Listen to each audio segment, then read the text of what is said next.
All right, good evening. Welcome, everyone. Welcome to the Hurley Investments commentary for the 25th of August. This will be the last one. Next Monday's commentary will be pushed to Tuesday. Next Monday is going to be Labor Day, and the market will be closed on Labor Day. So on September 1st, we will not have a class. We will push it to September 2nd. Enjoy a nice 3-day weekend. We're going to do this quickly tonight. We're going to really go over our typical stuff in about 15-20 minutes, and then I'm going to focus on a gold versus silver request that someone's asked me to just talk about. In our first part here, I've got some unique stats. This will be the September 2nd's commentary. I'm going to do the same thing. I'm going to set up a quick, hey, here's what we have coming up for this week, but I'm going to do another 20 to 25 minute, hey, this is Hurley Investments and this is why we do what we do. This is really, really important that you take the time to read this. The second sentence there, here's a stat that stops a lot of people in their tracks. Less than 4% of all U.S. stocks have been responsible for the market's net gains going back nearly 100 years. So a lot of people have asked why we don't do indexes or a lot of ETFs, so we don't do funds. This is the primary reason. Please read through this because on next Tuesday, we're going to go through a lot of, hey, the reason why we do what we do, the reason why we choose to be following what Warren Buffett does is really because of this article and these numbers. So please read through it. It'll be your update for next Tuesday's why Hurley Investments invest the way that we do. All right. Earnings. Nothing coming up for earnings real quickly except for NVDA on Wednesday. It looks like it's after the market closes. The big picture, hawkish fears fizzle after Fed Chair Powell's speech signaled a nod toward policy easing. Fed Chair Powell leaned more on the employment risk than inflation risk. The market had the textbook response to a speech it viewed as being more dovish-minded. And plain and simple, it's no surprise that the Fed is a day late and a dollar short. That is their mantra. Plain and simple, Powell is not the only one to delay or to be behind the 8 ball when it comes to rate cuts or rate hikes. That's just the way it is. With that said, the fact that he did cut rates back November before an election, that's probably what put him in the position that he was in. That obviously upset the current administration. And in all honesty, I think you can go back to my classes.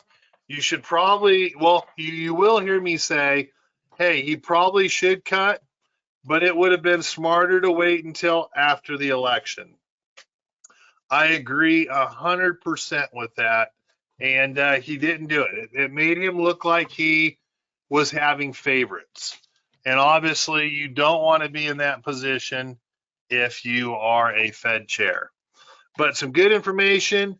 Yes, we will most likely get a 25 basis point rate cut. I would love if you would do 50 basis points. But in all honesty, a quarter will probably do nothing, but maybe juice the market for a day or two. There was a lot of information here. I would suggest that you do read through the big picture. I found it very interesting in all honesty. The big pictures or briefing.com's idea of why things were happening the way that they are. There are a lot of points that they make here. The fact of the matter is we're at least one full percentage point away from being more in line with world rates in general. The argument has been, well, we haven't necessarily needed them, which is true. The United States has not necessarily needed to cut rates, but it would have made our markets run significantly easier, and it probably would have helped our markets run easier with going to tariffs. So again, I'm not saying it was political because nobody knows except for Powell. I will say things could have been different. They're always late though, so the fact that they're late is not a Powell playing favorites by being late, but you do wonder when he cut rates just before the election last year. All right, off the soapbox, here we go. Dow Jones Industrial Average, bullish. We had a little bounce down off of it. Today was kind of our day of, I don't want to call it the day of reckoning, but indexes usually do not stay overbought or oversold for long. The Dow is the least of the indexes. In fact, the Dow, for those that don't know, I typically call the Dow a TV index. Yes, it trades with some volume, but they're really 30 stocks. It's nothing to speak of. I guess it's 31 now, right? 31 stocks.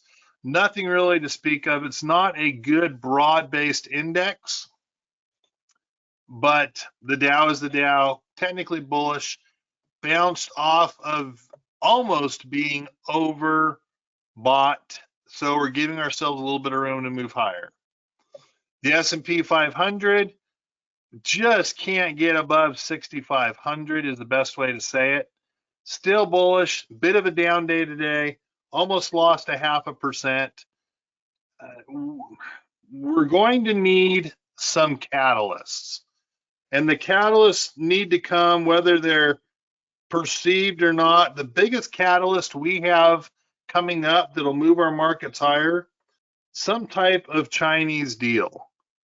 We're already into our 90 days, and it would really be a bummer if we have to wait till the end of October, and if there is no China deal, you can pretty much kiss off the Christmas rally.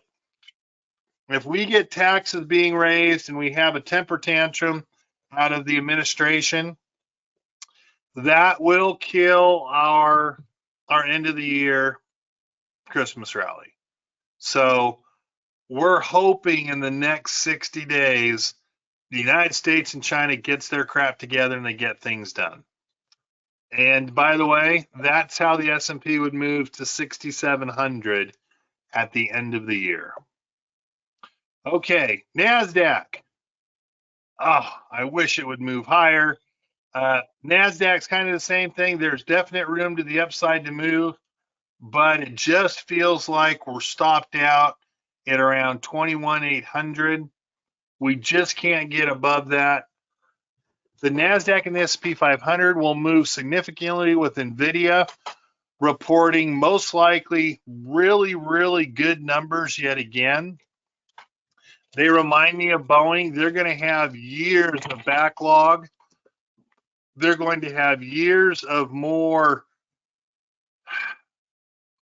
new chips coming out, more sophisticated chips coming out. It wouldn't surprise me if the market is going to just be on hold until Wednesday's earnings.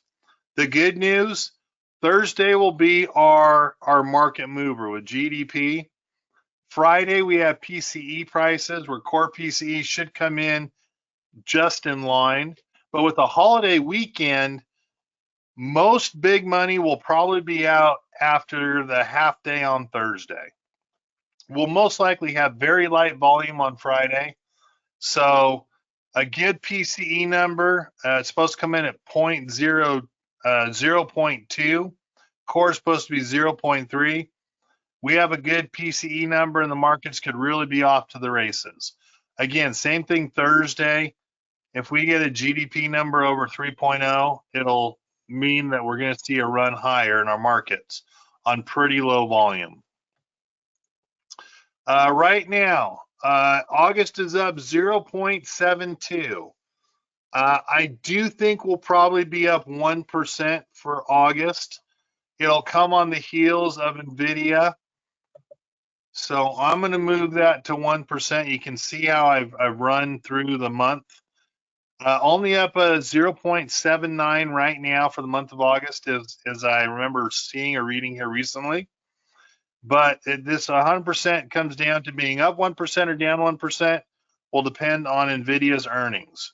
Now, someone asked a question, and thank you for reminding me. Someone asked a question and said, well, the government's in NVIDIA's company now.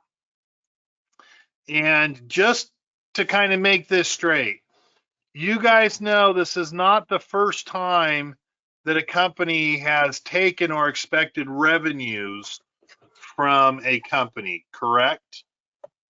You guys do understand the bailout for all the automobile guys had strings attached, had ownership in stock. GM bankrupted their pension for all the employees and gave a ridiculous percentage to the government. Same thing with Tesla. Tesla paid it back early. So please don't act like, hey, from the chip fund, and I actually think the government should do this for any money it's giving out. If they're giving out $100 billion, there should be some strings attached. You don't just give out $100 billion of taxpayer money without some kind of strings attached to it. Does that mean they need to go back to companies that they gave chip money to? Probably. But the reality is the chip money they're giving out now, or the second batch of chip money for NVIDIA, is to keep them afloat. This is not so dissimilar to what it was with the automobile guys. It's just not happening to a group. It's happening to a single company. So very interesting. Again, someone's like, I can't believe the government's doing this. And it's like, well, it's been done before. It's been done numerous times before. It was done with the banks and their bailouts. So I find, yes, the short answer is, please understand it's not something new. It's not something that Trump should get credit for. It's not something that he's doing to screw over a company. It's been done before, and it's been done in a way that it holds companies accountable. Personally, when it's done with tax dollars, I see nothing wrong with that. Personally, I think it's pretty impressive that Tesla paid it all back full interest early. That's how I'd like to see our companies run. Any questions in regards to that before I move on? Okay, I don't see anything coming in. If it does pop in, I'll answer it, but hopefully that answered the question on, what do you think about the government taking 15% of the revenue for NVIDIA and their chips? 100% on board. It's not like it hasn't been done before. Obviously, Trump should not get credit for what's been done in the past. Just keep that in mind. All right. How am I looking to trade? Historical downturn. So we'd rather overprotect than underprotect. I have a couple articles here about the revenue that's being brought in on the tariffs. As I've paid a little more attention to it, I really would like to see it go back to lowering our debt. But first, I'd like to see a balanced budget. Let's see if we can even balance a budget this year by keeping in place the tax returns that we've had over the last 8 years. I would like to think, as the numbers are adding up, that people are going to be doing better. People are going to be paying more taxes as they make more. We seem to be cutting out a lot of the fluff in the government. I know that affects certain people, and I know I don't understand it all, so I'm not trying to hurt any feelings here, but I would really like to see, especially with tariffs money that's included, I'd really like to see a balanced budget, if not that we start to be able to pay down a little bit of the, what, 37 trillion that we owe right now, something like that. So let's just see how this year finishes up. I've got an article here in regards to Trump getting a victory for the $500 million lawsuit against him in New York. If anyone has worked in any real estate, pretty easy to see that this was somewhat ridiculous, but I guess this no longer makes Trump a felon. And last but not least, Trump says government make deals like Intel stake all day long. I'm going more of what Kevin Hassett said and what he's looking at having the U.S. do. And really, again, it should be nothing more than holding companies accountable if they're borrowing money from the government, our tax dollars, because they're poorly run. And Intel is really very poorly run. One last article, market concentration on AI darlings persists. It's making investors worried. It's an interesting article that I included in here because, yes, it's for lack of a better term, the concentration is still in the Mag 7 or the Mag 11, however you want to look at it. If I mentioned NVIDIA bailout, I'm sorry. It was an Intel bailout. NVIDIA has their earnings on Wednesday. So if I said NVIDIA, I meant Intel. It's an Intel bailout that right now they're going to lose 10% or 15% of their business. If I made that mistake, I'm sorry. Intel is the company that is being bailed out, staying afloat with more chip money right now. That 15% of Intel's revenue is going to go to the government. And yes, NVIDIA is only paying 15% of the China business or revenue to the government. So it's kind of funny how there's that 15 in there twice.